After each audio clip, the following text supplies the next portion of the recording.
নমস্কার বন্ধুরা, তিন দিদির হেসেলে আরেকটা নতুন ভিডিও নিয়ে আপনাদের কাছে চলে এসেছে আমি ঋতপা। তবে আজকে কিন্তু আমরা আপনাদেরকে আমাদের হেসেলে নিয়ে যাব না, হেসেলেরই খুবই কমন এবং গুরুত্বপূর্ণ একটা উপাদানে আমরা একটা অন্যরকম কার্যকারিতা নিয়ে আজকে আলোচনা করব। দেখুন, আমাদের অনেকেরই কিন্তু একটা খুব কমন সমস্যা হচ্ছে চুল পড়ে যাওয়া। তো এই চুল পড়ে যাওয়ার সমস্যা সমাধান করতে গিয়ে আমরা কিন্তু ব্যতিব্যস্ত হয়ে যাই। অনেক সময় ডাক্তারের কাছেও যেতে হয় বা আমরা বিভিন্ন ধরনের প্রোডাক্ট ব্যবহার করি। আমি আপনাদের আজকে একটা খুব ঘরোয়া, যেটা সহজপ্রাপ্য জিনিস দিয়ে একটা দারুণ টোটকা আপনাদের বলে দেব। এটা আপনারা অবশ্যই ট্রাই করবেন যাদের এই সমস্যা রয়েছে।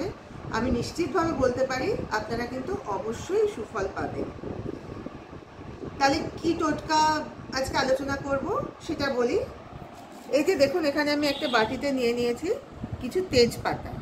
এই তেজপাতা কিন্তু আমাদের সকলের রান্নাঘরেই থাকে, কারণ এটা আমাদের অনেক রান্নাতেই আমরা ব্যবহার করি। এবার যে টোটকাটা আপনাদের করতে হবে, আপনারা 15টা তেজপাতা নেবেন। একটা পাত্রের মধ্যে 15টা তেজপাতা রাখবেন। এবার সেই পাত্রে মোটামুটি 1 লিটার মতো জল দিয়ে দেবেন। এবার সেই পাত্রটা আপনি গ্যাস ওভেনে বসাবেন। একদম কম আঁচে 10 থেকে 15 মিনিট তেজপাতাটা জলের মধ্যে ফোটাতে হবে। তার ফলে কিন্তু জলের পরিমাণটা অনেকটাই কমে যাবে, অর্ধেক বা তারও কম হয়ে যাবে। এই অবস্থায় আপনারা গ্যাসের ফ্লেমটা অফ করে দেবেন। তারপরে তেজপাতাগুলো ছেঁকে নিয়ে জলটা আপনারা ঠান্ডা করে নেবেন। এবার আপনারা চুলটা ভালোভাবে শ্যাম্পু করে নিলেন। শ্যাম্পু করার পরে চুলের জলটা একটু আলগা করে মুছে নেবেন প্রথমে।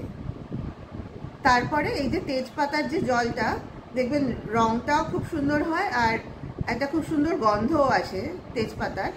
তো সেই জলটা আস্তে আস্তে করে আপনারা মাথায় ঢালবেন। চুলটা সরিয়ে সরিয়ে এমনভাবে দেবেন যাতে আমাদের স্ক্যাল্পের মধ্যে ভালোভাবে ওই জলটা লাগে। আস্তে আস্তে ওই জলটা মাথায় ঢেলে নেবেন। তারপরে আলগা করে চুলটা মুছে নেবেন। আমি আপনাদের বলছি, অন্তত একবার আপনারা যদি এই টোটকাটা করেন তাহলেই কিন্তু অনেকটা ডিফারেন্স বুঝতে পারবেন। এবং যাদের এই সমস্যাটা খুব বেশি, অর্থাৎ খুব বেশি পরিমাণে চুল পড়ছে, তারা কিন্তু প্রথম দিকে 1 দিন বা 2 দিন অন্তর যদি এই পদ্ধতিটা আপনারা অবলম্বন করেন তাহলে কিন্তু অবশ্যই আপনারা সুফল পাবেন। আর তারপরে যখন সমস্যাটা অনেকটা কমে যাবে তখন সপ্তাহে একবার বা 15 দিনে একবার করলেই কিন্তু যথেষ্ট। আমি আপনাদের সবাইকে অনুরোধ করছি, যাদেরই আপনাদের এই সমস্যাটা আছে তারা অন্যান্য বিভিন্ন ধরনের দামি প্রোডাক্ট ব্যবহার করার আগে একবার অন্তত এই সহজ পদ্ধতিটা অবলম্বন করে দেখুন। আমি নিজে কিন্তু এই পদ্ধতি অবলম্বন করে যথেষ্ট সুফল পেয়েছি, সেই জন্য এটা আজকে আপনাদের সঙ্গে শেয়ার করলাম। কাজে আপনাদেরও বলছি, আপনারা কিন্তু প্লিজ একবার হলেও এই পদ্ধতিটা অবলম্বন করে দেখুন।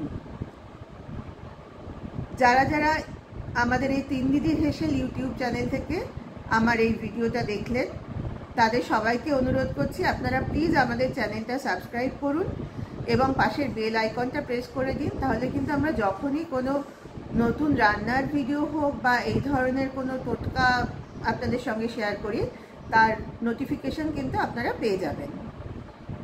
আর যারা যারা ফেসবুক থেকে দেখছেন তাদেরকে অনুরোধ করছি আপনারা প্লিজ আমাদের 3 দিদির হেসেল এই পেজটাকে ফলো করুন। এবং প্রত্যেকের কাছে আমাদের অনুরোধ, আপনারা প্লিজ আমাদের লাইক, কমেন্ট আর শেয়ার করে আমাদের পাশে থাকুন এবং আমাদের আরও নতুন নতুন ভিডিও করতে উৎসাহিত করুন। আজ তাহলে এই পর্যন্তই। সবাই ভালো থাকবেন। আবার খুব শিগগির আপনাদের সঙ্গে দেখা হবে একটা নতুন ভিডিও নিয়ে।